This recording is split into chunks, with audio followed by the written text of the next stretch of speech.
நல்லா இருக்கா பார்த்துக்கட்டு. அவங்களா சேலை செலெக்ஷன் பண்ணி எடுத்து கட்ட போகிறாரு எங்கள் அம்மா எங்கள் ஆத்தாரு.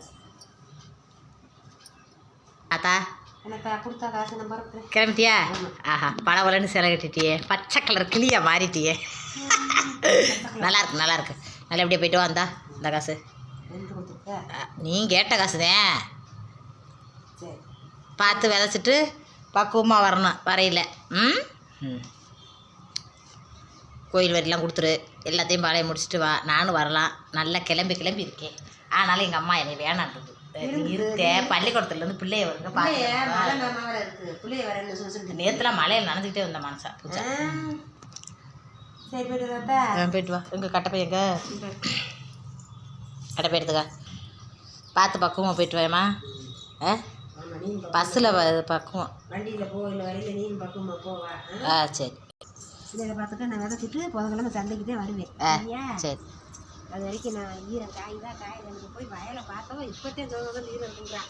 இன்னும் கூட சொல்லியிருந்தா நான் வேலைக்கு போயிருப்பேன். சரி போய் வயலை பார்த்துட்டு சோசம் ஈரம் இருக்குக்காடுறான். நான் எப்படினாலும் காயிறது பார்த்துட்டு நான் வேறு தாண்டுரு ஊதிக்கிட்ட இடத்துல என்ன சட்டை காஞ்சிச்சுன்னா விதைச்சிக்கிறது இல்லை. ஆமாம் விதைச்சிட்டு வா, விதை தான் முக்கியம். போயிட்டு வரேன். இதில் பார்த்துக்க இது நீನು கோயில் வரல பத்திரமா போயிட்டு வா. சரி பாய். டாட்டாம்மா. வரையில் மிளகா மிட்டாய் தேங்காய் மிட்டாய் எல்லா மிட்டாய் வாங்கிட்டு வா. என்னை பார்த்தா ஆத்தா விதை விதைக்க போகுது. எங்கள் அப்பு இருக்கையில் அவர் வாட்டுக்கு விதைக்க விவசாயம் பண்ணா அப்படின்னு அவங்க வாட்டுக்கு இருந்தாங்க. எங்கள் அப்பு காலத்துக்கு அப்புறம் எங்கள் அம்மா இங்கேருந்து ஊர்லேருந்து கிளம்பி போய் களை எடுக்க நாற்று நட போய் விதைக்கண்டு அலைஞ்சே போகுதுங்க. பேசாண்டு வீட்டில் இருமா, விவசாயம்லாம் போட வேணாம், நிலம் கிடந்துட்டு போகுதுண்டா எங்கள் அம்மா சொல்லுது. அப்படிலாம் நம்ம அப்பா வாழ்ந்த ஊரில் அப்படிலாம் போட்டுட்டு இருக்கக்கூடாது. ஏண்டா 4 பேர் இந்த சாமிநாதர் இல்லைன்றவும் இதை போட்டு போயிட்டாங்க. பொம்பளை பிள்ளைய பிறவும் விவசாயம் நடத்த போட்டுட்டு 4 பேர் சொல்லுவாங்க.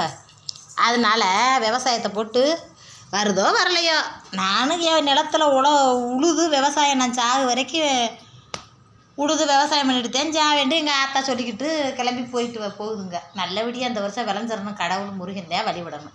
எல்லா மக்களும் வேண்டிக்கங்க. இப்படித்தான் கருமாயப்பட்டுக்கிட்டு எங்கள் அம்மா வாழ்கிறோம், கஷ்டப்பட்டு உழைக்கிறோம். உழைச்ச காசு வீண் போகாமல் இந்த வருஷம் நல்லபடியாக விளையணும். கடவுள்கிட்ட எல்லா மக்களும் வேண்டிக்கங்க. வா.